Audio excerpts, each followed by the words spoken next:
Welcome back to Mighty Habits, where we break down big ideas into bite-sized pieces you can actually use. I'm Steven, and I'll be your guide. And I'm Mary, here to kind of add some context and make those connections. Today's deep dive, Yeah. it's a big one. We're tackling this idea of humanity's wrestling match with the divine. Oh, definitely big. We're going to be looking at this new book, We Who Wrestle With God: Perceptions of the Divine, seeing if these old stories, right, they still hold up today. You know what I mean? Yeah. And what's really interesting about this book, it tackles those kind of tough foundational stories, right? Right. Especially from the Bible. Okay, so not just like Sunday school stuff here. No, not at all. Think rebellion, sacrifice, suffering, the kind of stuff that really makes you question everything. Okay, so what makes this book, different? Well, the author, he approaches these stories not just from, a religious perspective, but also through like psychology, cultural impact. Like he dissects them layer by layer to reveal like hidden meanings and connections. It's really something. So it's less about dogma and more about what these stories say about, you know, being human, no Right. matter what you believe. Exactly. And he actually argues that these stories, even though they're ancient, they still have this stabilizing effect on us. Stabilizing. Okay, what's that look like in practice? I mean, think of it like a framework, right, for understanding our own struggles, like a shared history, values, even archetypes, even to help us navigate all these complex emotions. So like a psychological and cultural inheritance, something we don't even realize is, shaping us. Exactly. Okay, now you've got me hooked. But hold on, he also says that this book can change your life. That's a big claim. How does he back that up? Well, he believes that by examining these old stories through both a cultural and psychological lens, right, we can unlock a deeper understanding of things. You know, personal growth. Even it's not telling you what to think, right? It's encouraging you to wrestle with these ideas, and see how they resonate in your own life. So it's like a guided exploration where the real transformation comes from within. Exactly. You said it. It's about finding meaning, like personal relevance in these narratives that have, captivated us for centuries. It's not Yeah. just believing, right? It's understanding. Now that's what I call a deep dive. And for anyone who's ever, wrestled with these big questions Yeah. about faith, purpose, what it means to be human, Yeah. this book, I have a feeling, might be right up your alley. But we're just getting started here. Oh, there's so much more to unpack. We've got some fascinating examples coming up. Insights, you won't want to miss it. And speaking of not missing out, make sure to subscribe to Mighty Habits so you don't miss any of our upcoming episodes. Trust me, there's some great stuff coming up. So you mentioned the author. He analyzes these stories through a psychological lens. What's that? What's that about? Can you give us an example? Yeah, so he uses a lot of Jungian psychology. Yeah.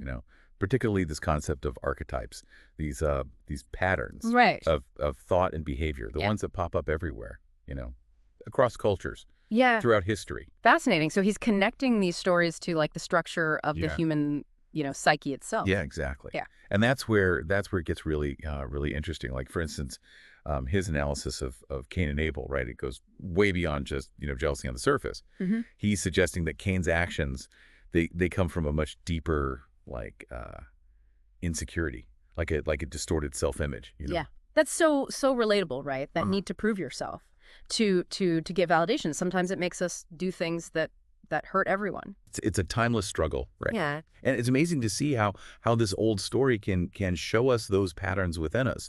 He argues that by understanding those forces, Yeah. the psychological ones, we can maybe make better choices. It's not about, judging Cain. It's about recognizing those tendencies in ourselves and Yeah. and figuring out how to deal with them, in a healthier way. Right. Now another example he uses is the story of Jacob. Jacob wrestling with God. We all know the image, right?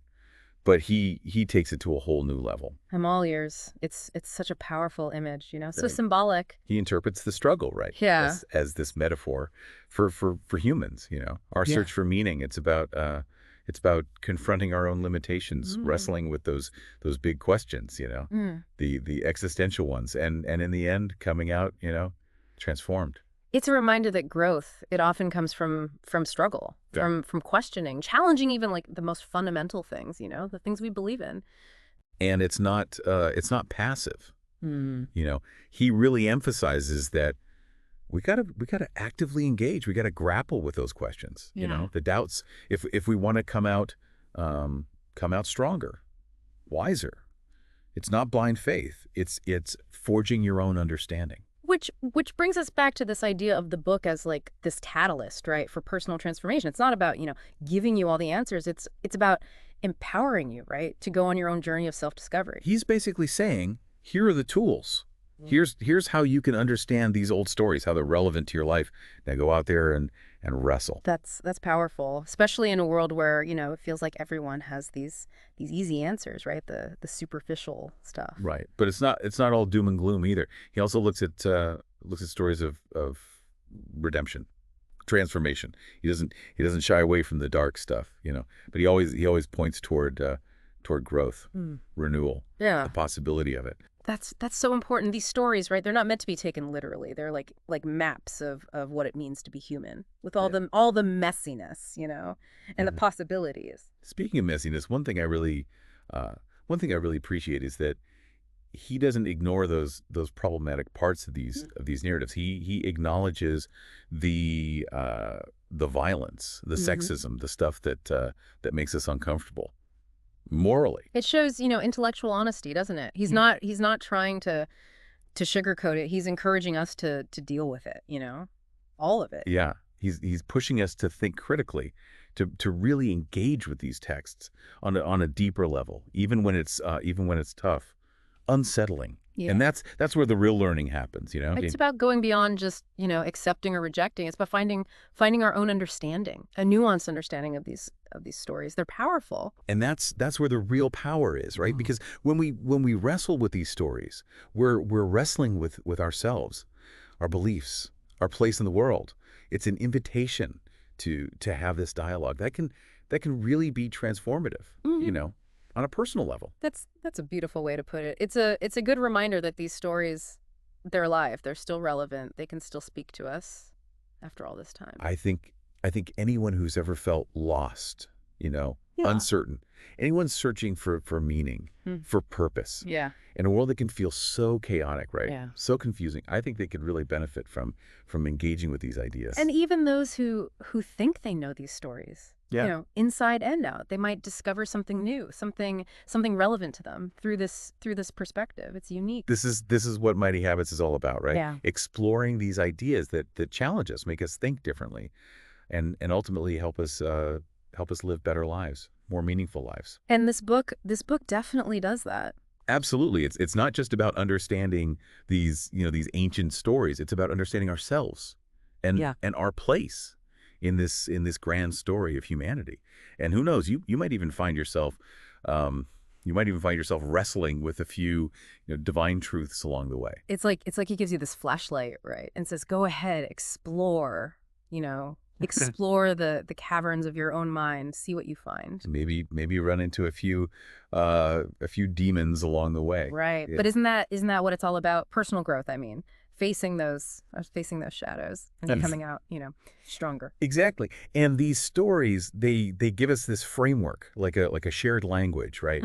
For understanding these human experiences. They're not just, relics from the past. They're like maps of the human psyche. So even if someone isn't, particularly religious or doesn't follow a specific faith, these stories can still, still be valuable. Absolutely. Think of them as this wisdom, psychological, cultural, that's stood the test of time. They offer insights into what it means to be human that go beyond any specific belief system. That's a great way to put it. Takes the pressure off of, having to believe. And instead, it's about being curious, open-minded. So for you, what's the most valuable takeaway from this book? For me, it's got to be the emphasis on personal responsibility. He doesn't, he doesn't shy away from the tough stuff, the violence, the betrayals, those flawed characters. But he highlights the choices they make, the consequences, right? It's a reminder that we're not just, victims of fate. We're active participants. We shape our own destinies. Yeah, I agree. It's about taking ownership of our lives, our beliefs, our actions. It's about wrestling with those tough questions, I don't know. making choices, Yeah. right? Conscious choices, instead of just, Yeah. accepting things the way they are. And recognizing that the journey itself, that's the reward. It's in the wrestling, the questioning, the searching that we really grow. Well said. This has been a really interesting exploration, to say the least. I think And I feel like, we've only just scratched the surface of this book. it's definitely a book that, you can read it multiple times, and each time you discover something new, some new layer of meaning, some new insight. So for our listeners out there, if you're intrigued by what we've talked about today, and you're ready to start your own, you know, wrestling match with these big ideas, Right. we really recommend checking out We Who Wrestle With God, Perceptions of the Divine. It's thought-provoking. It might even, spark a few profound realizations along the way. And remember, the journey of self-discovery, it's ongoing. Keep asking those questions, right? The tough ones. Keep searching for those deeper truths, and keep those minds curious. And if you're looking for more deep dives into fascinating topics like this one, make sure to subscribe to Mighty Habits for your regular dose of intellectual adventure. Until next time, stay curious, stay engaged, and keep those mighty habits strong.